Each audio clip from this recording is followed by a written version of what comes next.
اعوذ باللہ من الشیطان الرجیم بسم اللہ الرحمن الرحیم۔ گزشتہ سیشن میں ہم نے اسباب نزول کو ہم نے پڑھا تھا اور غالباً یہ ہماری تیسری کلاس اور تیسرا ہمارا سیشن ہے کہ جس میں ہم اسباب نزول ہی کا مطالعہ کر رہے ہیں، اور آج جہاں سے ہم نے شروع کرنا ہے وہ عنوان ہے سورۃ قصۃ ولا قصۃ لہا۔ قصے کی شکل تو ہے لیکن قصہ نہیں ہے، یعنی واقعہ نہیں ہے۔ قرآن مجید میں بہت سے مقامات ہیں جہاں پہ اللہ سبحانہ و تعالیٰ بات یوں کر رہا ہے کہ جس سے دو طبقے معلوم ہوتے ہیں۔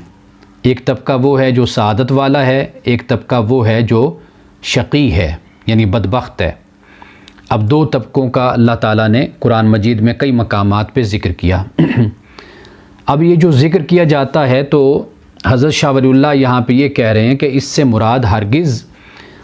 یہ نہیں ہے کہ یہاں کوئی شخص معین ہے، کوئی مقرر شخص ہے جس کے بارے میں اللہ تعالیٰ یوں فرما رہا ہے۔ تو اس لیے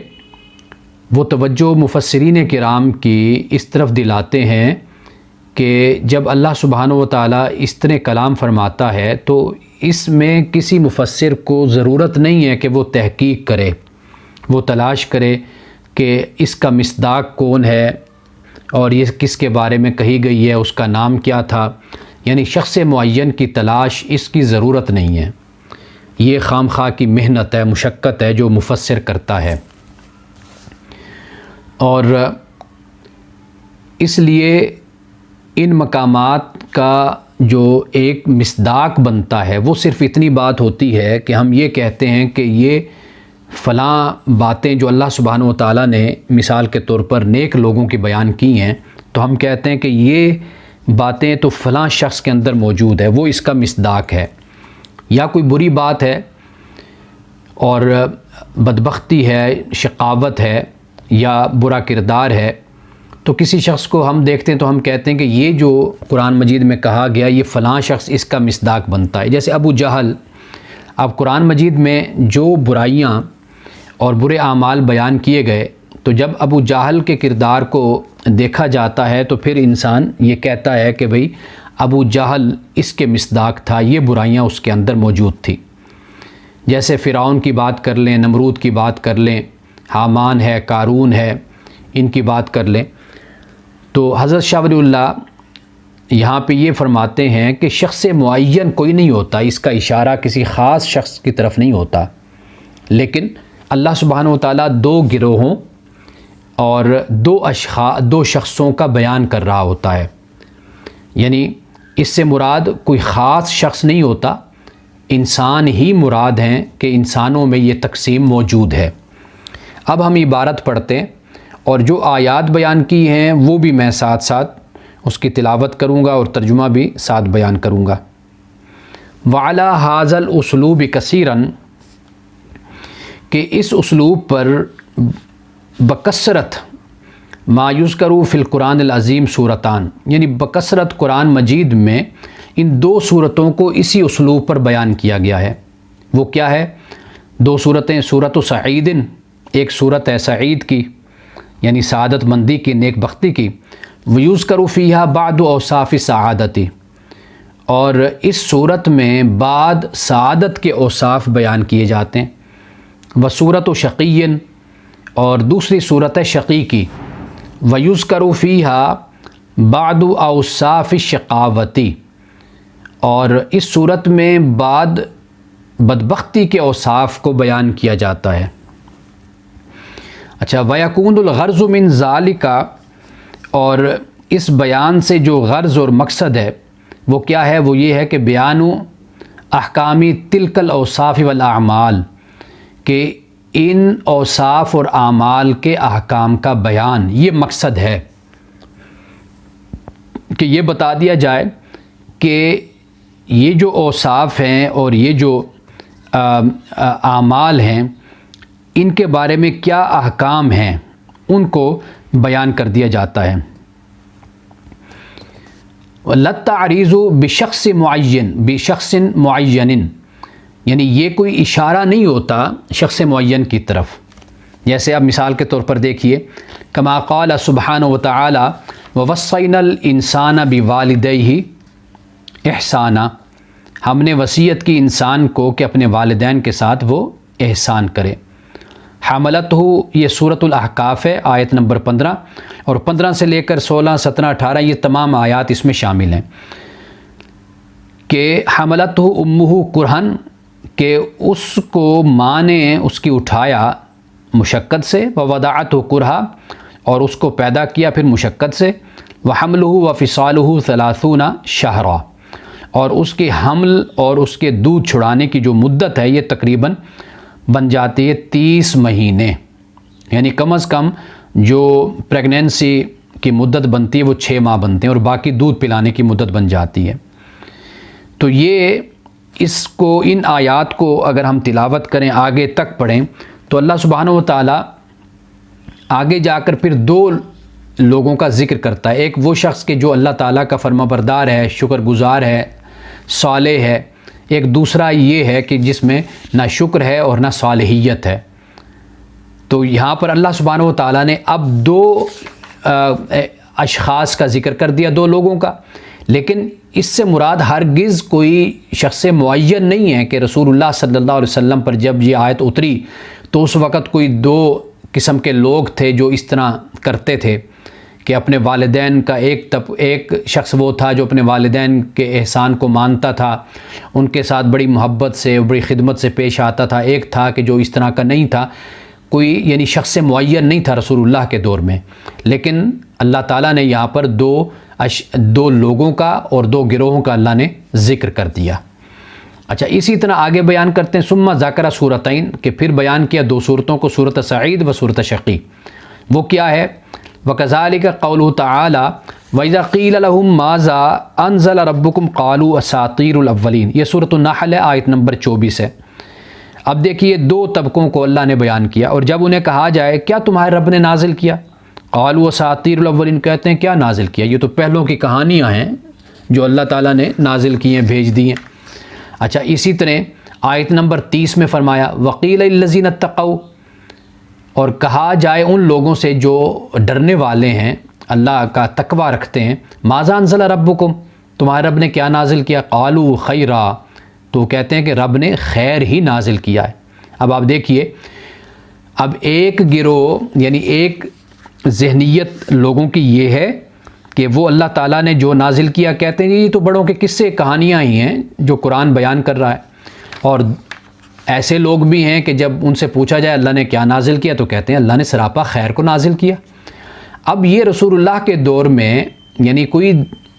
2 گروہ یا 2 شخص نہیں تھے کہ جنہوں نے یہ جواب دیا تھا تو اللہ تعالیٰ نے یہ فرمایا. یعنی شخص معین نہیں ہے، نہ کوئی معین آپ کہہ لیجئے، نہ کوئی بستی ہے، نہ معین کوئی جماعت ہے، نہ گروہ ہے، نہ کوئی فرد ہے. اچھا، اب اسی طرح آگے چلیے، حضرت شاہ ولی اللہ بیان کرتے ہیں ایک اور آیت وَعَلَى مِثْلِ هَذَا، اور اسی مثل پر تحملو، اسے بھی محمول کیا جائے گا کہ اللہ تعالیٰ نے فرمایا وَضَرَبَ اللَّهُ مَثَلًا قَرْيَةً كَانَتْ آمِنَةً مُطْمَئِنَّةً يَأْتِيهَا رِزْقُهَا رَغَدًا مِّن كُلِّ مَكَانٍ، کہ اللہ تعالیٰ نے مثال دے ایک بستی کی کہ یہ وہ بستی تھی کہ جس کے رہنے والے بڑے امن اور اطمینان میں مزے سے رہ رہے تھے، اور کھانے پینے کی چیزیں، رزق فراواں ان کے پاس موجود تھا، فراغت کھلا. پھر کیا ہوا؟ فَكَفَرَتْ بِأَنْعُمِ اللَّهِ، تو انہوں نے اللہ کی نعمتوں کا انکار کر دیا. فَأَذَاقَهَا اللَّهُ لِبَاسَ الْجُوعِ وَالْخَوْفِ، تو پھر اللہ تعالیٰ نے ان کو بھوک اور خوف کا لباس پہنا دیا. بِمَا كَانُوا يَصْنَعُونَ، اس وجہ سے کہ وہ اسی طرح کی یعنی غلط حرکتیں کرتے تھے، یہی ناشکری، کفر کرتے تھے، ناشکری، اور ان کے اندر اللہ تعالیٰ کی نافرمانی تھی، یہ جڑ پکڑ گئی. تو یہاں پر اب حضرت شاہ ولی اللہ یہ مثال دے کر، یہ سورۃ النحل کی آیت نمبر 112 ہے، اس کی مثال دے کر اب بیان یہ کر رہے ہیں کہ دیکھیں یہاں پر ایک بستی کا ذکر ہے، ضروری نہیں ہے کہ یہ کوئی بستی ہو تو اللہ تعالیٰ نے اس کا بیان کیا ہو. یہ ایک انداز ہے تذکیر کا، نصیحت کا. اور اس سے آگے پھر ایک اور آیت کریمہ کا حوالہ دیتے ہیں، وقولہ تعالی هو الذی خلقکم من نفس واحدہ، وہی خدا کہ جس نے تمہیں پیدا کیا ایک نفس سے، ایک جان سے، وجعل منہا زوجہا، اور پھر اسی سے اس کا جوڑا بھی بنایا نفس کا، لیسکن الیہا، تاکہ اس سے وہ سکون پائے، فلما تغشاہا،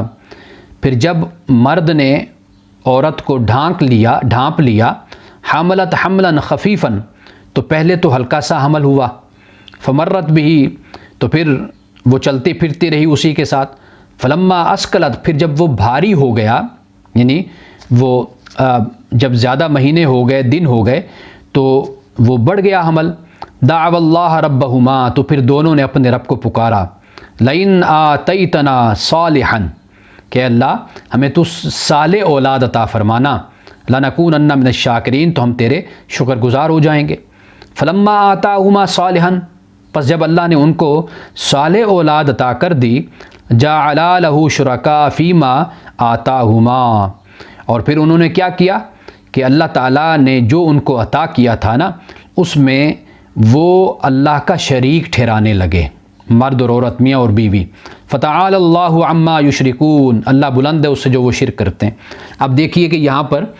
اس آیت میں، یہ آیت نمبر سورۃ اعراف کی آیت نمبر 189 اور 190 ہے۔ اب آپ اس میں دیکھیے کہ ایک میاں بیوی کا ذکر ہے۔ اب یہ ضروری نہیں ہے کہ رسول اللہ صلی اللہ علیہ وسلم کے دور میں کوئی ایسے میاں بیوی ہوں، یہ انسان کی کہانی ہے، جسے ہم وہ ہڈ بیتی جس کو ہم کہتے ہیں، یہ وہ ہڈ بیتی ہے کہ یہ ہم اپنے معاشرے میں، اپنی دنیا میں اور انسانوں میں ہم یہ چیز پاتے ہیں کہ جب وہ کسی مشکل میں ہوں، جب ان کی کوئی چاہت ہو، تو پھر اللہ کے حضور سجدہ ریز ہوتے ہیں، اللہ سے مانگتے ہیں، دعائیں کرتے ہیں، جب وہ خوشی ان کو مل جاتی ہے، وہ چیز اور نعمت عطا ہو جاتی ہے، تو پھر اس کے بعد ان کا رویہ بڑا مختلف ہو جاتا ہے۔ اللہ تعالیٰ اس کو بیان فرما رہا ہے۔ ہم نے دیکھا ہے کہ خواتین ہیں یا مرد حضرات ہیں کہ جب اولاد بیٹا مانگتے ہیں یا بیٹی مانگتے ہیں، یا ویسے اللہ سے دعا کرتے ہیں اولاد کی، تو اللہ سبحانہ و تعالیٰ ان کو جب اولاد عطا کرتا ہے تو اس سے پہلے وہ تسبیحات بھی ہوتی ہیں، نمازیں بھی بڑی پابندی سے پڑھی جا رہی ہوتی ہیں، قرآن کی تلاوت بھی ہو رہی ہوتی ہے، لیکن جب اللہ سبحانہ و تعالیٰ اولاد عطا کر دیتا ہے تو اس کے بعد آپ دیکھیے کہ وہ جو فرائض نماز ہوتی ہے وہ بھی بھول جاتے ہیں کہ بھئی ہم پہ کوئی اللہ نے 5 وقت نماز بھی فرض کی ہے۔ تو یہ ایک انسانی عادت کہہ لیجئے، انسانی نفسیات کہہ لیجئے، ایک تاریخ کہہ لیجئے، اللہ تعالیٰ نے یہاں پہ اس کو بیان کیا ہے۔ ضروری نہیں ہے کہ کوئی شخص معین ہو، کوئی ایسا جوڑا ہو میاں بیوی کا کہ جس کا اللہ تعالیٰ نے یہاں پر ذکر کیا۔ اب اس سے آگے ایک اور مثال دیتے ہیں شاہ ولی اللہ، فرماتے ہیں قد افلح المؤمنون الذین هم فی صلاتہم خاشعون۔ اب یہ سورۃ مومنون ہے، 18واں پارہ، اس کا آغاز ہو رہا ہے آیت نمبر 1 تا 5، یعنی اگر اس کی ہم تلاوت کریں کہ تحقیق مومن فلاح پا گئے، الذین هم فی صلاتہم خاشعون، جو اپنی نمازوں میں خشوع اختیار کرتے ہیں۔ خشوع یعنی جن کے دل اللہ کی بارگاہ میں جھکے ہوتے ہیں، اور خضوع ہوتا ہے، ہم خشوع خضوع دونوں لفظ بولتے ہیں۔ خضوع کا مطلب ہوتا ہے ظاہری طور پر آپ پہ ایک جسے عجز اور انکساری ہم کہتے ہیں، وہ آپ کے جسم سے بھی ظاہر ہو جسمانی طور پر، اور آپ کا دل یعنی قلبی طور پر بھی آپ اس عجز اور انکساری میں ہوں، تو یہ خشوع ہوتا ہے۔ قلبی ہو تو خشوع ہوتا ہے، جسمانی ہو تو اس کو خضوع کہتے ہیں۔ تو وہ لوگ کہ جو اپنی نمازوں میں خشوع اختیار کرتے ہیں، جھکنے والے ہیں، والذین هم عن اللغو معرضون، وہ لوگ کہ جو لغو سے اعراض برتتے ہیں، لغو سے اعراض برتتے ہیں۔ لغو سے مراد یہ کہ وہ بات جس کا کوئی مقصد ہی نہ ہو، فضول بات۔ والذین هم للزکاۃ فاعلون، اور وہ لوگ کہ جو زکوٰۃ ادا کرنے والے، فاعلون کا لفظ ہے یعنی بڑی پابندی کے ساتھ اور صحیح طریقے سے ادا کرنے والے۔ والذین هم لفروجہم حافظون، اور وہ لوگ کہ جو اپنی چیسٹٹی کی حفاظت کرنے والے ہیں، اپنی عفت کی، اپنی شرمگاہوں کی۔ اب یہاں پہ آپ دیکھیے کہ اللہ سبحانہ و تعالیٰ نے ذکر فرما دیا، تو اس سے مراد کوئی جماعت یا گروہ نہیں ہے کہ جسے اللہ سبحانہ و تعالیٰ یہاں پر بیان فرما رہا ہے۔ تو یعنی یہ کوئی گروہ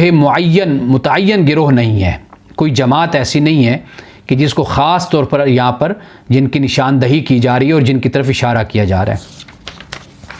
اب اس سے آگے دیکھیے ایک اور آیت ہے، حضرت شاہ ولی اللہ اسے بھی نقل فرماتے ہیں، وَلَا تُطِعْ كُلَّ حَلَّافٍ مَّهِينٍ، کہ نہ، یہ سورۃ قلم کی آیت ہے، آیت نمبر 10 سے 13 تک دیکھیے، وَلَا تُطِعْ كُلَّ حَلَّافٍ مَّهِينٍ، کہ ایسے شخص کی ہرگز آپ اطاعت نہ کیجئے کہ جو بہت قسمیں کھانے والا اور ذلیل ہے، ہمازٍ مشاء بنمیم، کہ جو تانا دینے والا ہے، چغلیاں کرتا پھرتا ہے، اور مناع للخیر، نیکی سے روکنے والا ہے، معتد اثیم، حد سے گزرنے والا ہے، عتل بعد ذلک زنیم، اور یہ وہ شخص ہے کہ جو سخت مزاج ہے اور اس کے علاوہ وہ اللیجیٹمیٹ ہے، یعنی حرامی ہے وہ۔ اب یہ اللہ تعالیٰ نے بیان کیا تو یہاں پر کوئی شخص معین نہیں ہے، یعنی اس کے بارے میں مفسرین کرام کا تجسس کرنا، تحقیق کرنا اور ڈھونڈ کر لانا بندے کہ بھئی یہ کس کے بارے میں اللہ تعالیٰ نے کہا، تو یہ ایک عبث مشقت ہو جاتی ہے۔ اصل مقصود کیا ہے؟ وہ یہ ہے کہ ہمیں اللہ تعالیٰ نے یہ تذکیر فرمائی، یعنی ہم اپنے آپ کو دیکھیں کہ کہیں ایسا تو نہیں ہے کہ یہ اوصاف ہمارے اندر، یہ برائیاں ہمارے اندر موجود ہوں۔ نیک اوصاف بھی دیکھیں ہم، اور اللہ تعالیٰ کا شکر ادا کریں اگر ہمارے اندر کوئی خوبی ہے، اور اللہ تعالیٰ کے سامنے ہم سجدہ ریز ہوں، اس کا شکر ادا کریں، اور اگر خدا نخواستہ ہمارے اندر کوئی برائی موجود ہے تو ہم اپنی اصلاح کریں۔ تو یہ اصل مقصد ہے۔ حضرت شاہ ولی اللہ یہ اس لیے فرما رہے ہیں کہ چونکہ ہمارے دور میں ایسا ہوا ہے اور گزشتہ ادوار میں بھی کہ مفسرین کرام نے اس بارے میں بڑی تحقیق کی کہ کون اس سے مراد ہے، کس کی طرف یہ اشارہ ہے، کس کے متعلق یہ کہا گیا ہے۔ تو حضرت شاہ ولی اللہ اس بات کی طرف متوجہ کرتے ہیں کہ اس سے بات وضاحت کے ساتھ رہنے کے بجائے، یعنی جو اللہ کا مقصود ہے اس پر انسان کی توجہ نہیں رہتی، انسان پھر اس سے ہٹ کر روایات میں اور موضوع روایات میں، اسرائیلی روایات میں، یا پھر ایسے کام کی تحقیق میں لگ جاتا ہے اور اپنے وقت کو صرف کرتا ہے، اپنی صلاحیت کو، کہ جس کی ضرورت ہی نہیں ہے اس کو۔ یہ یہاں پر بیان کر دیا۔ اب آگے دیکھیے حضرت شاہ ولی اللہ فرماتے ہیں کہ ولا يلزم في هذه الصور ان تتوفر تلك الخصوصیات بعینها في شخص كما لا يلزم في قوله تعالی، کہتے ہیں کہ یہ ضروری نہیں ہے کہ ان صورتوں میں کہ یہ جو خصوصیات بعین ہی کسی شخص میں وافر ہوں، کسی شخص میں پائی جائیں، یہ ضروری نہیں ہے۔ اچھا، پھر ایک اور مثال کے ساتھ بات کو واضح کرتے ہیں، کما لا یلزم فی قولی تعالی، جیسے اللہ تعالیٰ کے اس قول میں لازم نہیں ہے۔ اب وہ اللہ تعالیٰ کا قول کیا ہے؟ وہ یہ ہے کہ اللہ سبحانہ و تعالیٰ نے سورۃ البقرہ میں فرمایا، مثل الذین ینفقون اموالہم فی سبیل اللہ، مثال ان لوگوں کی کہ جو اپنے مالوں کو اللہ کی راہ میں خرچ کرتے ہیں، کمثل حبۃ، کہ جیسے ایک دانہ ہوتا ہے، انبتت 7 سنابلا، پھر اس دانے سے 7 سنابل، 7 ایئرز جس کو ہم کہتے ہیں، 7 بالیں وہ پھر پیدا ہوتی ہیں، فی کل سنبلۃ مئۃ حبہ، اور پھر ہر سنبل میں، ہر بالی میں، ہر ایئر میں 100 دانے ہوتے ہیں۔ یہ اللہ سبحانہ و تعالیٰ نے سورۃ بقرہ کی آیت نمبر 261 میں یہ بیان کیا۔ یعنی حضرت شاہ ولی اللہ بیان یہ کر رہے ہیں کہ یہاں پر جیسے اللہ تعالیٰ نے حبہ کی مثال دی ہے، دانے کی، اب جو خرچ کرتا ہے ایسا تو نہیں ہے کہ مادی طور پر، حقیقت میں، ظاہری طور پر، جسمانی طور پر دانہ ہو، وہ دانہ خرچ کرے، اور پھر اس کے بعد ہم یہ دیکھیں کہ اس دانے سے پھر یعنی خرچ کر رہا ہے، پھر 7 دانے اس سے پیدا ہوئے ہیں، پھر اس کے بعد جو ان سے ہر دانے میں پھر 100 دانہ ہے، یہ یعنی اپنا وجود نہیں رکھتا۔ اس سے اشارہ کس بات کی طرف ہے؟ اس سے اشارہ اجر اور جزا کی طرف ہے۔ اللہ تعالیٰ یہ فرماتا ہے کہ جو شخص خرچ کرے گا اس طریقے سے تو اللہ سبحانہ و تعالیٰ اس کو یہ اجر اور یہ ثواب اس کو عطا کرے گا۔ اسی طرح اللہ سبحانہ و تعالیٰ نے قرآن مجید میں جتنی مثالیں بیان کی ہیں اور جتنے صورت سعید کو بھی بیان کیا اور صورت شقی کو بھی بیان کیا، یعنی خوش بخت کو بھی بیان کر دیا، بدبخت کو بھی بیان کر دیا۔ جس طرح وہاں پر اس کا وجود نہیں ہے یہ کماثل حبت ان میں، اسی طرح وہاں پر بھی ضروری نہیں ہے کہ وہ شخص معین ہو۔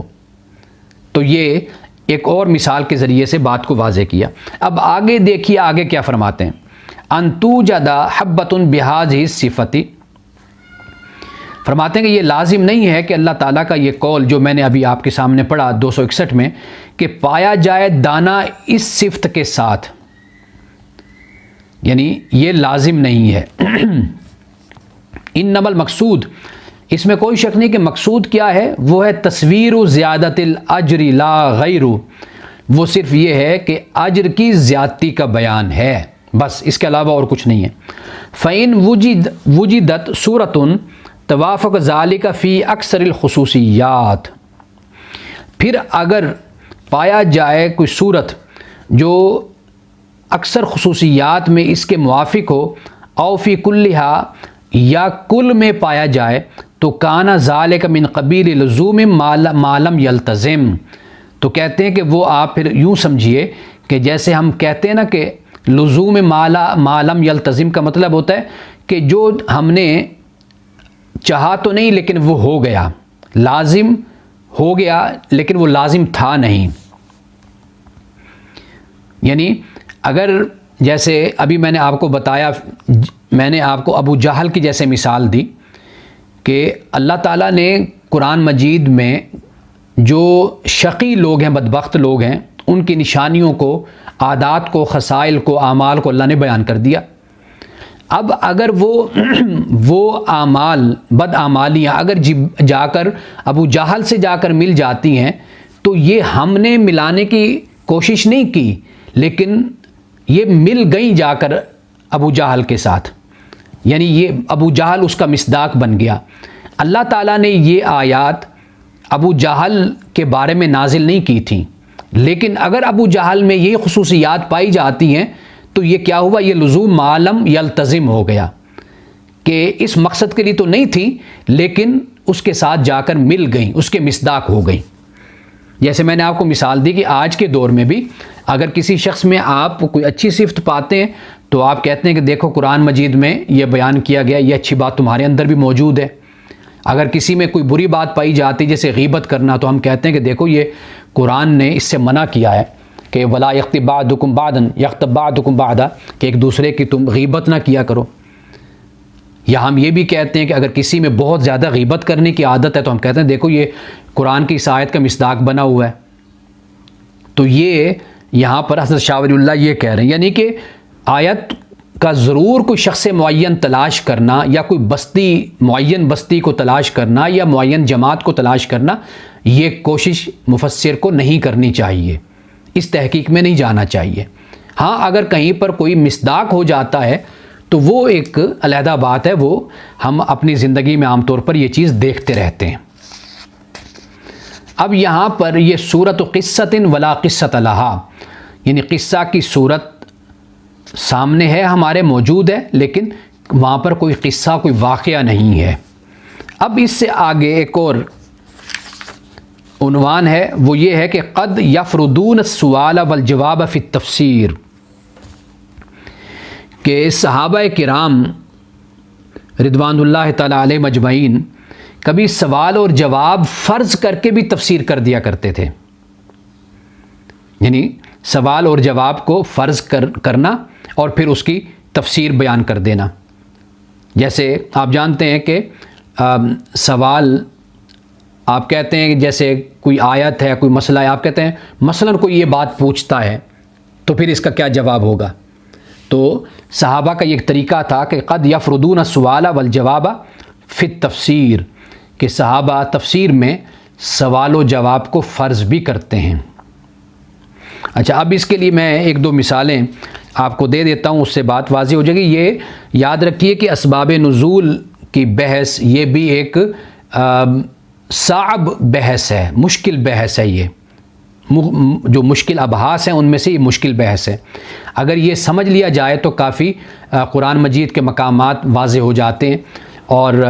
بہت سی ایسی باتیں ہوتی ہیں کہ جو پڑھنے میں کچھ ہوتی ہیں، لیکن انسان جب اس فن سے، اس علم سے واقفیت حاصل کرتا ہے تو پھر معلوم ہوتا ہے کہ اس کا مقصد کیا ہے جو مفسرین نے لکھا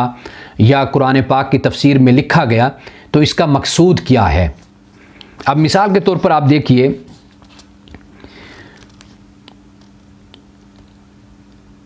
روزے کے حوالے سے ہے کہ وَكُلُوا وَاشْرَبُوا، کھاؤ اور پیو، حَتَّى يَتَبَيَّنَ لَكُمُ الْخَيْطُ الْأَبْيَضُ مِنَ الْخَيْطِ الْأَسْوَدِ مِنَ الْفَجْرِ، کھاؤ اور پیو یہاں تک کہ واضح ہو تمہارے لیے خیط الابید، سفید دھاگا، من الخیط الاسود، کالے دھاگے سے جدا ہو جائے۔ اب یہاں پر کیا ہے، وہ یہ ہے کہ حضرت سہل بن سعد اب اس کی تفسیر بیان کرتے ہیں۔ کیا فرماتے ہیں کہ کلو وشربو حتیٰ یتبین لکم الخیط الابید من الخیط الاسود نازل کیا گیا اور من الفجر نازل نہیں کیا گیا۔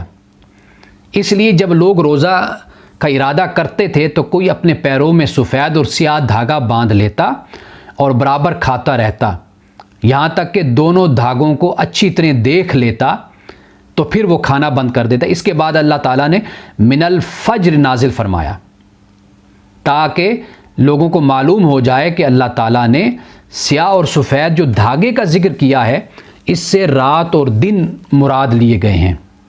اب یہ یہاں پر بیان کیا گیا۔ اب یہ جو من الفجر، حقیقت یہ نہیں ہے کہ من الفجر کو اللہ تعالیٰ نے بعد میں نازل کی، یہ ایک بات کو بیان کرنے کا، ایک سوال کے جواب میں یا ایک شبہ کو، کوئی ابہام ہے، کوئی شبہ ہے، اس کو زائل کرنے کے لیے یہ یہاں پر بیان کیا گیا۔ یعنی یہاں پر جب صحابی یہ کہہ رہے ہیں کہ من الفجر بعد میں نازل ہوا، تو من الفجر بعد میں نازل نہیں ہوا، اس کے ساتھ ہی نازل ہوا۔ در حقیقت سوال یہ پیدا ہوا کہ اللہ سبحانہ و تعالیٰ نے جو قرآن میں یہ فرمایا حتیٰ یتبین لکم الخیط الابید من الخیط الاسود، سوال یہ پیدا ہوا کہ یہ جو سفید دھاگا کالے دھاگے سے جدا ہو جائے تو اس سے مقصود کیا ہے، یہ سوال پیدا ہوا۔ اس کا جواب پھر اگلی اسی آیت کے اس ٹکڑے نے جواب دے دیا، دو الفاظ نے، کہ من الفجر، یعنی یہ جو سفید دھاگا ہے اس سے مراد صبح کی سفیدی ہے، اور جو کالا دھاگا ہے اس سے مراد ابھی رات ہے۔ تو وہ جب اس سے اندھیرا جب اجالے میں ڈھلنے لگتا ہے تو اس وقت تک کھا پی سکتے، اس کے بعد نہیں کھا پی سکتے، یہ اس بات کو بیان کیا گیا ہے۔ یعنی اب آگے دیکھیے ایک اور آیت ہے، یہ جو ابھی میں نے آیت آپ کے سامنے رکھی ہے، یہ سورۃ بقرہ کی آیت نمبر 187 ہے، جس کے بارے میں حضرت سہل بن سعد رضی اللہ تعالی عنہ نے بیان کیا۔ اب آپ دیکھیے حضرت براء بن عازب، یہ صحابی ہیں، قرآن مجید میں ہے کہ لا یستوی القاعدون من المؤمنین غیر اولی الضرر، کہ نہیں ہے برابر قاعد بیٹھنے والے مومنین میں سے، سوا اولی الضرر، سوا تکلیف والوں کے۔ یعنی ایک صحابی وہ ہے جو صحت مند ہے، وہ جہاد میں جا رہا ہے، ایک صحابی وہ ہے، ایک مسلمان کہ جو گھر میں بیٹھا ہوا ہے۔ اب جو صحت ہونے کے باوجود، سب کچھ ہونے کے باوجود گھر میں بیٹھا ہوا ہے، تو وہ بیٹھنے والا اس مسلمان کے برابر نہیں ہو سکتا کہ جو جہاد پر ہے، یہ بھی آپ سمجھ لیجئے۔ یا یہ اشارہ ان منافقین کی طرف ہے کہ جو مسلمان تو جہاد پر چلے جاتے تھے، منافقین گھر میں بیٹھے رہتے تھے۔ تو اللہ تعالیٰ نے کہا کہ بھی جو گھروں میں بیٹھے ہوئے یہ لوگ ہیں نا، یہ اس ثواب اور اس اجر کو حاصل نہیں کر سکتے کہ جو میدان جہاد میں ایک مسلمان جا کر لڑتا ہے۔ اچھا، اب ایک سوال یہاں پر یہ پیدا ہوا کہ وہ لوگ کہ جو بیچارے معذور ہیں یا پہلی جنگ میں زخمی ہو گئے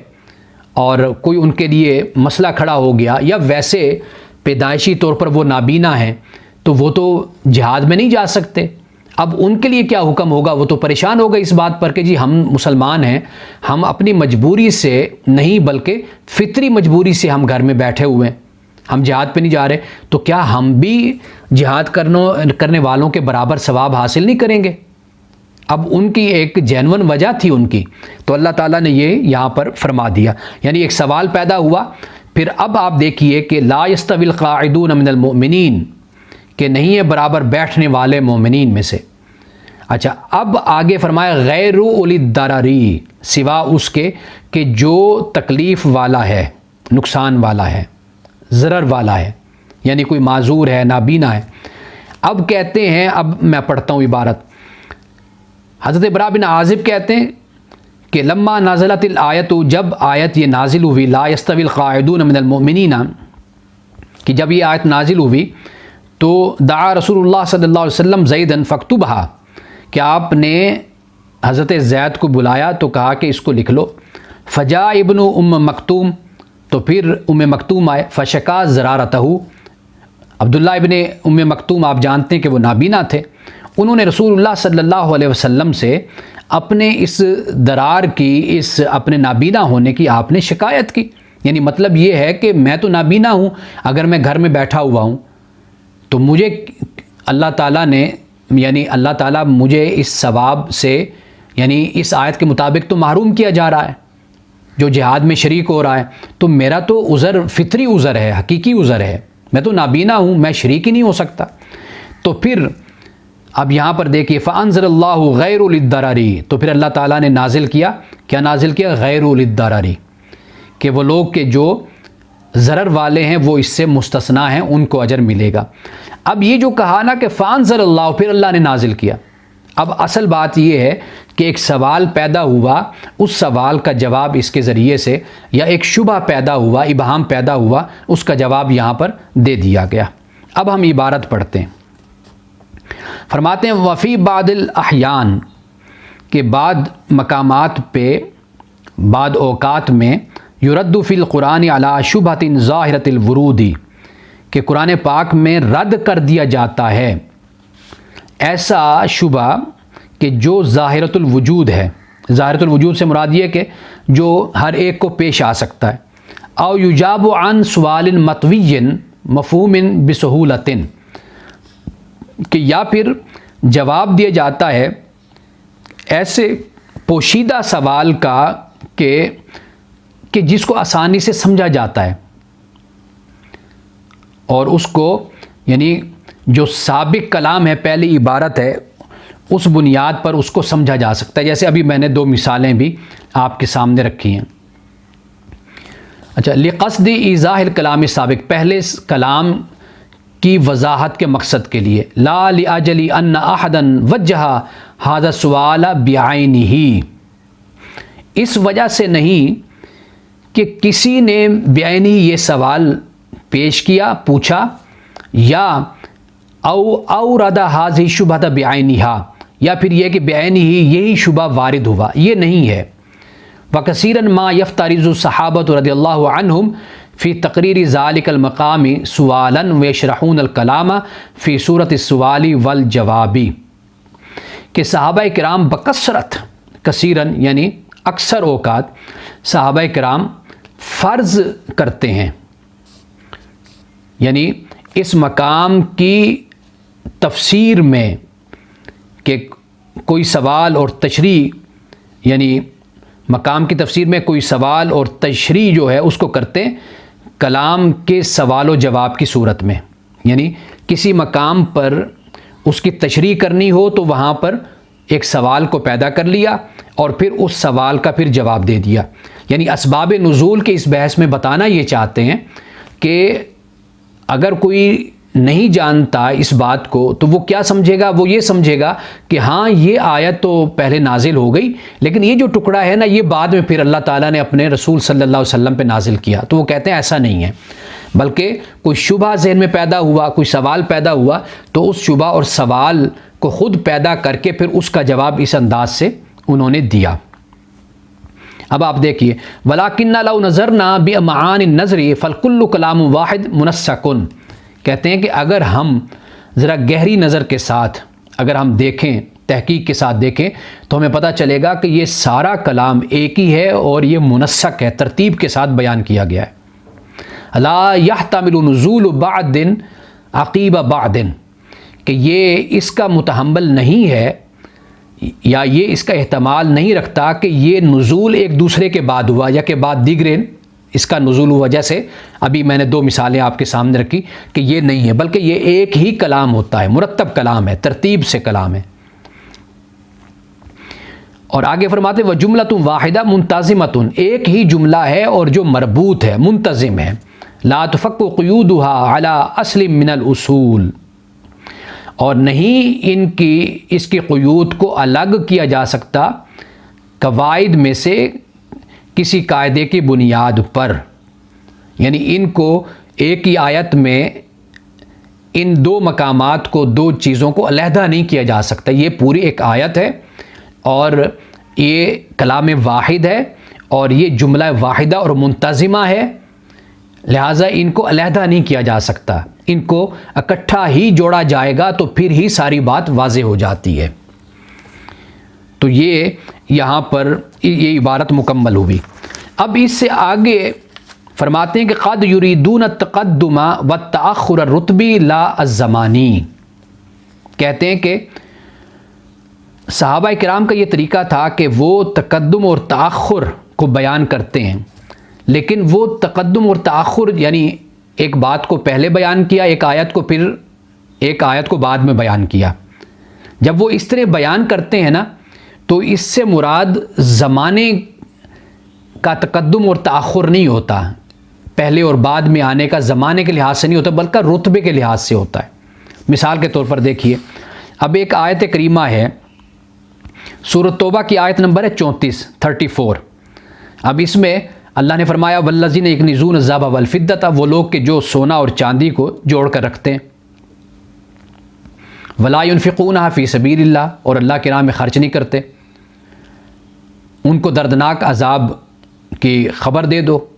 اور پھر یہ بھی کہا کہ یوم یحمى علیہا فی نار جہنم فتکوی بہا جباہہم وجنوبہم وظہورہم ھذا ما کنزتم لانفسکم، ان کی پیشانیاں، پہلو اور پیٹھیں داغی جائیں گی ان سے، اور پھر انہیں کہا جائے گا چکھو اس کو، یعنی اس کا مزہ لو اب جو تم نے جوڑے رکھا یا تم نے جس کی ہورڈنگ کی تم نے ذخیرہ کیا۔ اب یہ آیت کریمہ یعنی یہ نازل ہوئی۔ اب اس کے بعد یعنی پھر اللہ سبحانہ و تعالیٰ نے زکوٰۃ کو بھی نازل فرمایا سورۃ توبہ میں، انما الصدقات للفقراء والمساکین والعاملین۔ اب آپ یہ دیکھیے کہ وہ جو زکوٰۃ جس میں بیان کی ہے وہ اللہ سبحانہ و تعالیٰ نے اس کو پہلے نازل کیا ہے، یعنی زمانے کے لحاظ سے زکوٰۃ کی آیت پہلے ہے، اور یہ جو آیت ہے جس میں اللہ سبحانہ و تعالیٰ نے سونا اور چاندی کا ذکر کیا، یہ آیت بعد میں نازل ہوئی ہے۔ اب حضرت عبداللہ ابن عمر کیا فرماتے ہیں، یہ دیکھیے، حضرت عبداللہ ابن عمر فرماتے ہیں کہ سورۃ توبہ آیت 34 کے بارے میں فرماتے ہیں کہ ھذا قبل ان تنزل الزکوٰۃ، کہ یہ وعید زکوٰۃ کا حکم نازل کیے جانے سے پہلے تھی، یہ وعید زکوٰۃ کا حکم نازل کیے جانے سے پہلے تھی۔ فلما انزلت جعل اللہ طہرا للاموال، پھر جب اللہ سبحانہ و تعالیٰ نے زکوٰۃ کی آیات کو نازل کر دیا تو پھر کیا ہوا کہ اللہ تعالیٰ نے زکوٰۃ کو مالوں کے لیے پاکی کا ذریعہ بنا دیا۔ یعنی یہاں پر اگر آپ حضرت عبداللہ ابن عمر کی اس عبارت کو آپ پڑھیں گے تو اس سے تو ہمیں یہ معلوم ہوتا ہے کہ یہ جو وعید کی جو آیت ہے یہ زکوٰۃ سے پہلے نازل ہوئی ہے، حالانکہ یہ وعید والی آیت زکوٰۃ کے بعد نازل ہوئی ہے۔ اب یہ جو پہلے نازل ہوئی، اب یہ جو یہاں پر تقدم اور تاخر پہلے اور بعد کو بیان کر رہے ہیں، یہ زمانی لحاظ سے نہیں بیان کر رہے ہیں بلکہ رتبے کے لحاظ سے بیان کر رہے ہیں۔ یعنی فرمانا یہ چاہتے ہیں کہ یہ جو والذین یکنزون الذھب والفضہ ہے، یہ اس کے بارے میں ہے جو شخص زکوٰۃ ادا نہیں کرتا، اور جو شخص زکوٰۃ ادا کر دیتا ہے، اپنے مال سے خرچ کر دیتا ہے، جو اس پر فرض ہے وہ دے دیتا ہے، وہ پھر اس آیت کا مصداق نہیں بنتا۔ کہنا یہ چاہتے ہیں یہاں پر، اس لیے کہ سورت برات یعنی سورت توبہ جو ہے یہ آپ جانتے ہیں کہ نزول کے اعتبار سے آخری سورت ہے، یہ آخر میں نازل ہوئی، اور یہ آیت جو نازل ہوئی ہے یہ رسول اللہ صلی اللہ علیہ وسلم کی زندگی کے آخری ایام میں یہ واقعات پیش آئے تھے، تو پھر یہ آیت نازل ہوئی تھی۔ اور زکوٰۃ کا جو حکم ہے وہ اس سے بہت پہلے نازل ہو چکا تھا۔ تو انما الصدقات للفقراء والمساکین والعاملین، یہ جو آیت ہے سورۃ توبہ کی، یہ بہت پہلے نازل ہوئی ہے، یہ زکوٰۃ فرض کی گئی اس کے بعد پھر یہ آیت نازل ہوئی۔ تو حضرت عبداللہ ابن عمر جو تقدم اور تاخر کو بیان کر رہے ہیں، یہ زمانی لحاظ سے نہیں کر رہے، یہ رتبے کے لحاظ سے بیان کر رہے ہیں۔ یعنی بیان یہ فرمانا چاہتے ہیں کہ یہ آیت کریمہ جس میں تکلیف دینے کا ذکر کیا گیا، یہ ان لوگوں کے لیے ہے کہ جو زکوٰۃ ادا نہیں کرتے۔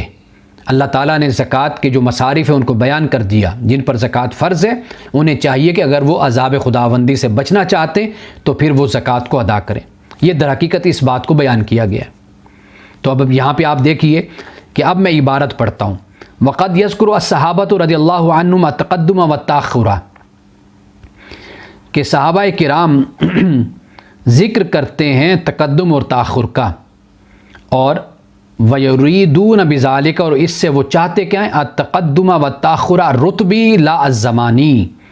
ان کا ارادہ تقدم اور تاخر رتبی کا ہوتا ہے، رتبے ہم مرتبہ رتبہ کہتے ہیں نا اس کا، لیکن زمانی نہیں ہوتا۔ کما قال ابن عمر رضی اللہ عنہ، جیسے حضرت عبداللہ ابن عمر نے کہا، والذین یکنزون الذهب والفضة، جو سونا اور چاندی کو جوڑ جوڑ کے رکھتے ہیں، ذخیرہ کرتے ہیں، انما کان ھذا قبل ان تنزل الزکاۃ، کہ اس میں کوئی شک نہیں کہ یہ آیت نازل کی گئی قبل اس کے کہ زکوٰۃ کی آیت نازل ہوئی، اس آیت سے پہلے زکوٰۃ کی آیت نازل ہوئی۔ فلما انزلت جعل اللہ طہرا للاموال، پس جب نازل کی گئی تو اللہ تعالیٰ نے مال کو پاک کر دیا۔ ومن المعلوم ان سورۃ البراۃ آخر سورۃ نزلت، اور یہ معلوم ہے یہ بات کہ سورۃ برات، سورۃ توبہ یہ آخری سورت ہے۔ وہذہ الآیۃ فی تداعیف القصص المتأخرہ، اور یہ جو آیت نازل کی گئی ہے یہ متأخرہ واقعات کے بعد یہ نازل کی گئی۔ وقد کانت فردیت الزکاۃ متقدمۃ علیہا باعوام، اور جبکہ زکوٰۃ کی جو فرضیت ہے وہ ان پر مقدم ہے۔ ولیکن مراد ابن عمر رضی اللہ عنہ، ولیکن مراد ابن عمر رضی اللہ عنہ، اور ابن عمر کی مراد کیا ہے، تقدم الاجمال علی التفصیل بالرتبۃ، ہاں کہ اجمال کو انہوں نے مقدم کیا تفصیل پر رتبے کے ساتھ۔ ہاں مرتبہ میں، یعنی اب آپ دیکھیے نا کہ اللہ سبحانہ و تعالیٰ نے یہ جو آیت ہے والذین یکنزون الذهب والفضة، اس میں اجمال ہے، یعنی اختصار کے ساتھ بات کی گئی ہے، اور اس میں بیان نہیں ہے کہ کون لوگ ہیں۔ لیکن جب ہم اس کو زکوٰۃ کے ساتھ ملا کر پڑھتے ہیں تو پھر اس کی وضاحت ہو جاتی ہے، ہمیں معلوم ہو جاتا ہے کہ یہاں پر اللہ تعالیٰ نے جن کو وعید سنائی ہے عذاب کی، یہ وہ لوگ ہیں کہ جو زکوٰۃ ادا نہیں کرتے۔ تو یہ مرتبہ میں ایک لحاظ سے مقدم ہو گئی ہے۔ اب یہ جو مقدم ہونا ہے تو یہ مقدم ہونا رتبے کے لحاظ سے ہو گئی، مرتبے کے لحاظ سے، یہ زمانے کے لحاظ سے نہیں ہے۔ اب اس سے آگے آخری ہم یہ پڑھیں گے عبارت، اور یہ ہے شرط المفسر امرانی، مفسر کی دو شرطیں ہیں، دو امر مفسر کی شرطیں۔ اس سے آگے پھر دوسری بحث شروع ہو رہی ہے، اور وہ تھوڑی سی ادق مشکل بھی ہے، لیکن وہ آئندہ ہم سیشن کے لیے رکھتے ہیں۔ فرماتے ہیں کہ وَبِالْجُمْلَةِ فَالَّذِي يَشْتَرِطُ عَلَى الْمُفَسِّرِ فِي هَذَا الْبَابِ لَا يَزِيدُ عَلَى أَمْرَيْنِ الحاصل، یعنی مختصراً اب ہمیں بتا رہے ہیں کہ جو شرط ہے مفسر پر اس باب میں وہ دو سے زیادہ نہیں ہیں، یعنی دو باتیں ہیں جن کا جاننا ایک مفسر کے لیے لازمی ہے، ضروری ہے۔ پہلی کیا ہے، الاول معرفت قصص الغزوات وغیرہ، وہ یہ ہے کہ غزوات کے واقعات اور ان کے علاوہ جو واقعات ہیں ان کا جاننا۔ مما وقع فی الآیات الایماء الی خصوصیاتها، اس سے جو آیات میں واقع ہوئے اشارہ طرف ان واقعات کی خصوصیت کے، یعنی آیات میں جیسے میں نے ذکر کیا پہلے گزشتہ سیشن میں بھی میں نے بتایا تھا کہ جیسے اللہ سبحانہ و تعالیٰ نے فرمایا اذا انتم بالعدوۃ الدنیا وهم بالعدوۃ القصویٰ والرکب اسفل منکم، کہ تم اس قریبی کنارے پر تھے اور وہ دور کے کنارے پر تھے، اور قافلہ تم سے نیچے تھا۔ اب یہ اللہ تعالیٰ نے یہاں پر بیان کیا۔ اب ہمیں نہیں پتہ کہ یہ کس کے بارے میں کہا جا رہا ہے، اس آیت میں کس طرف اشارہ ہے، تو پھر اس کے لیے ہمیں ضرورت ہے اس واقعے کو جاننے کی۔ اسی طرح مثال کے طور پر دیکھیے اللہ پاک نے فرمایا وَإِذْ غَدَوْتَ مِنْ أَهْلِكَ تُبَوِّئُ الْمُؤْمِنِينَ مَقَاعِدَ لِلْقِتَالِ، کہ جب تم اپنے گھر والوں سے جدا ہوئے، تم نکلے جب گھر سے، تو تُبَوِّئُ الْمُؤْمِنِينَ مَقَاعِدَ الْقِتَالِ، تم پھر جنگ کے لیے، لڑائی کے لیے تم مسلمانوں کو مورچوں پر تم بٹھا رہے تھے، مقرر کر رہے تھے۔ اب ہمیں کیا پتہ کہ یہ کس غزوہ کا ذکر ہو رہا ہے، تو ہمیں اس کی تفصیل میں جب ہم جائیں گے، واقعات کو دیکھیں گے تو پتہ چلے گا یہ غزوہ احد کے بارے میں۔ اسی طرح اللہ نے فرمایا اذا اخرجہ الذین کفروا ثانی اثنین اذ ہما فی الغار، کہ جب اس کو نکالا، کنہوں نے؟ کفار نے جب نکالا، تو ثانی اثنین اذ ہما فی الغار، کہ دو کا دوسرا جب وہ دونوں غار میں تھے، حضرت ابو بکر اور رسول اللہ صلی اللہ علیہ وسلم جب غار میں تھے۔ اب آپ دیکھیے کہ اگر ہم اس کے پس منظر کو نہیں جانیں گے تو ہمیں کیسے پتہ چلے گا کہ یہ واقعہ ہجرت کا واقعہ ہے؟ تو ایسے یعنی واقعات کا جاننا ایک مفسر کے لیے ضروری ہے، تب ہی وہ تفسیر کر سکتا ہے۔ فَمَا لَمْ تُعْلَمْ تِلْكَ الْقِصَصُ لَا يَتَأَتَّى فَهْمُ حَقِيقَتِهَا، اگر نہیں جانا جاتا ان قصوں کو تو پھر ان آیات کی حقیقت کا جو فہم ہے وہ نہیں انسان اس کو آسانی سے حاصل کر پاتا، تو اس لیے ان کا جاننا بھی ضروری ہے۔ اچھا، اب دوسری جو شرط قرار دے رہے ہیں، دوسرا امر ہے، وہ کیا ہے؟ وہ ہے کہ الاطلاع علی فوائد بعض القیود، وہ ہے کہ بعض قیود کے فوائد کو جاننا، ان کی واقفیت حاصل کرنا قیود کی۔ وقضاء اسباب التشدید فی بعض المواد، اور اسی طرح سختی کا سبب جاننا بعض مواقع پر اللہ سبحانہ و تعالیٰ نے سختی اختیار فرمائی اور سخت جملے فرمائے۔ ہم آج پڑھتے ہیں نا، تو کئی دفعہ ایسا ہوتا ہے کہ اسٹوڈنٹ جب وہ مقامات ہم پڑھتے ہیں تو ان کے چہرے کے تاثرات بتا رہے ہوتے ہیں، وہ پوچھنا چاہتے ہیں بھئی یہ کیوں اللہ تعالیٰ نے یہ لہجہ اختیار فرمایا یا یہ اسلوب کیوں اختیار فرمایا؟ تو واضح بات ہے کہ اس کا جاننا بھی ضروری ہوتا ہے۔ تو یہ فرمایا کہ وقضاء اسباب التشدید فی بعض المواد، بعض مقامات پر جو شدت ہے اس کا سبب کیا ہے، وہ بھی اس کی بھی اطلاع ہونی چاہیے۔ تتوقف معرفتها علی اسباب النزول، اب ان کی جو واقفیت ہے یہ کس پر موقوف ہے؟ یہ اسباب نزول کی معرفت پر موقوف ہے، اس پہ ڈیپینڈ کرتا ہے۔ اسباب نزول کو ہم جانیں گے تو پھر ہمیں یہ پتہ چلے گا۔ اب یہ جو دوسری بات انہوں نے کہی ہے قیود کے حوالے سے اس کو جاننے کے لیے، اب آپ دیکھیے کہ ایک آیت کریمہ ہے، سورۃ المائدہ کی آیت نمبر 101 ہے۔ اکثر طور پر لوگ اس کے بارے میں پوچھتے ہیں۔ مثال کے طور پر جب یہ آیت میں پڑھوں گا تو آپ کو خود میری بات سمجھ آ جائے گی کہ جب یہ آیت ہم سنتے ہیں، پڑھتے ہیں، تو ضرور ہمارے ذہن میں سوال پیدا ہوتا ہے۔ وہ کیا؟ اللہ پاک کہتا ہے یا ایھا الذین آمنوا، اے ایمان والو، لا تسألوا عن اشیاء ان تبد لکم تسؤکم، اے ایمان والو چیزوں کے بارے میں مت پوچھو کہ اگر وہ تمہارے لیے ظاہر ہو جائیں تو تمہیں برا لگے۔ اب یہ ہمارے ذہنوں میں سوال ہی پیدا ہوتا ہے کہ سوال تو اچھی بات ہوتی ہے سوال کرنا، اللہ تعالیٰ کیوں منع فرما رہا ہے؟ اب واضح بات ہے کہ حضرت شاہ ولی اللہ فرماتے ہیں کہ اس کا جو سبب نزول ہے، شان نزول ہے، وہ جانا جائے گا تو ہمیں خود یہ جو خلجان اور ہماری طبیعت میں ایک شبہ، ایک سوال جو پیدا ہوگا، اعتراض، وہ خود بخود اس کا جواب مل جائے گا۔ حضرت عبداللہ ابن عباس فرماتے ہیں، آپ فرماتے ہیں کہ لوگ رسول اللہ صلی اللہ علیہ وسلم سے نا دل لگی کے طور پر ایسے پوچھا کرتے تھے کہ یا رسول اللہ مجھے بتائیے کہ میرا باپ کون ہے، اور اونٹنی گم ہو جاتی تو پوچھتے تھے میری اونٹنی کہاں ہے۔ یعنی ایسے سوالات کے جن کا نبوت سے بھی تعلق نہیں ہے اور مقام نبوت سے بھی نہیں ہے، ایسے سوالات آ کر آپ سے پوچھنا اور آپ سے بات کرنا، تو ان کے بارے میں اللہ تعالیٰ نے یہ کہا کہ ایمان والو ایسے سوالات مت پوچھا کرو کہ اگر وہ ظاہر ہو جائیں تو تمہیں وہ برا لگے۔ تو یہ آیت نازل ہوئی۔ اسی طرح اور بہت سی آیات ہیں کہ جن کو صرف ہم پڑھتے ہیں اور ترجمے کے ساتھ، تو ان کے بارے میں ہمارے ذہن میں سوالات پیدا ہوتے ہیں۔ تو یہ بھی ہمیں بات سمجھا دی، یعنی ایک بات ہمیں یہ بتا دی کہ واقعہ کا جاننا ضروری ہے آیت میں اگر اشارہ ہے واقعے کی طرف تو پھر اس کو جاننا چاہیے مفسر کو کہ بھئی یہ واقعہ کیوں، یعنی یہ آیت کس واقعے کی طرف اشارہ کر رہی ہے۔ وہ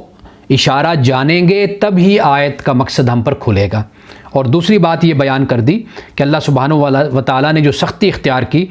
بعض مقامات پر، وہ کیوں اختیار کی، اس سے واقفیت ہونی چاہیے۔ اور پھر یہ کہ بعض قیود جو اللہ تعالیٰ نے بیان کی آیات میں، وہ جو قیود ہیں وہ اللہ تعالیٰ نے کیوں فرمایا، اس سے واقفیت ہونی چاہیے۔ جیسے میں نے ابھی بتایا اللہ نے سوال کرنے سے منع کیا، یعنی ایک قید لگا دی، پابند کر دیا، تو اس کی وجہ کیا ہے؟ وجہ وہ میں نے آپ کو بتائی، حضرت عبداللہ ابن عباس نے بیان کر دی۔ اب معاملہ یہ ہے کہ اگر ہم سوال پوچھتے ہیں، علم کے لیے پوچھتے ہیں، اور بہت سی احادیث بھی ہمیں ایسی ملتی ہیں، پھر صحابہ کرام کے اقوال ہمیں ملتے ہیں کہ انہوں نے لوگوں کے سوالوں کے جواب بھی دیے اور لوگوں سے کہا کہ تم سوال کرو۔ آج بھی اہل علم ایسے کرتے ہیں، علماء اور فقہاء نے بھی کیا۔ تو پھر اس آیت کو پڑھیں گے تو ذہن میں فوری آئے گا کہ یہاں تو اللہ تعالیٰ منع کر رہا ہے، ہمیں روک رہا ہے۔ تو یہاں پر جب اس کے پس منظر کو ہم نے دیکھا تو ہمیں بات سمجھ آ گئی کہ اللہ تعالیٰ نے یہ قید یہاں پر کیوں لگائی ہے، اس کی وجہ پتہ چل گئی۔ اس کی وجہ یہ ہے کہ ہمیں اس بات کا خیال کرنا چاہیے کہ ہم جب سوال کریں تو سوال بامقصد ہونا چاہیے اور سیکھنے کی نیت سے ہونا چاہیے، اور جستجو انسان جب کرتا ہے کسی چیز کی تو پھر اس کے ذہن میں سوالات بھی آتے ہیں، اس مقصد کے لیے ہونا چاہیے، وقت گزاری کے لیے اور بے مقصد سوالات نہیں کرنے چاہیے۔ جیسے حضرت عبداللہ ابن عباس نے بیان کیا کہ بعض لوگ رسول اللہ سے ایسے ہی دل لگی کے لیے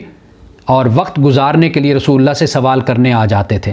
تو اللہ تعالیٰ نے پھر اس سے منع کیا۔ تو لہٰذا اس آیت کے پس منظر سے ہمیں یہ بات سمجھ آ گئی کہ اللہ تعالیٰ نے جو منع فرمایا وہ ایک عمومی سوال سے منع نہیں کیا کہ آپ سوال فی نفسی کر نہیں سکتے، بلکہ منع اس بات سے کیا کہ اپنے سوال میں مقصدیت کو پیدا کرو، جستجو کو اور طلب علم کی خاطر تم سوال کیا کرو، یعنی بحث برائے بحث نہیں کرنی، سوال برائے سوال نہیں کرنا، بلکہ علم حاصل کرنے کے لیے کرنا ہے۔ یہ بلکہ ہمیں اس آیت سے بات سمجھ آتی ہے۔ تو اگر صرف اس آیت کو پڑھا جائے تو اس سے تو یہی بات سمجھ آتی ہے کہ سوال کرنے سے روک دیا گیا۔ تو لہٰذا